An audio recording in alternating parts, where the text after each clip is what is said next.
കുട്ടമ്പുഴ ഗ്രാമപഞ്ചായത്തിൽ health squad നടത്തിയ പരിശോധനയിൽ വിവിധ സ്ഥാപനങ്ങളിൽ നിന്നായി പഴകിയ ഭക്ഷണ സാധനങ്ങൾ പിടിച്ചെടുത്തു. 8 ഹോട്ടലുകൾക്ക് നോട്ടീസ് നൽകി. 26 സ്ഥാപനങ്ങളിൽ പരിശോധന നടത്തി. കുട്ടമ്പുഴ ടൗൺ തട്ടേക്കാട് വരെയുള്ള ഹോട്ടൽ, ഹോം സ്റ്റേ, ബേക്കറികൾ, ഇതര സ്ഥാപനങ്ങൾ കേന്ദ്രീകരിച്ച് ഹെൽത്ത് സ്ക്വാഡ് പരിശോധന നടത്തി.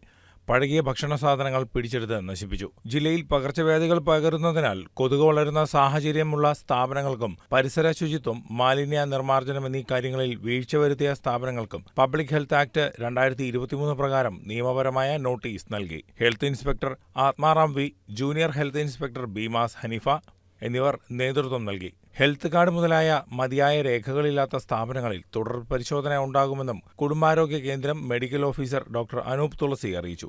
26 സ്ഥാപനങ്ങളിലാണ് പരിശോധന നടത്തിയത്. 8ഓളം സ്ഥാപനങ്ങൾക്ക് ഇതിനോടകം നോട്ടീസ് നൽകിയിട്ടുണ്ട്. News desk KCV news.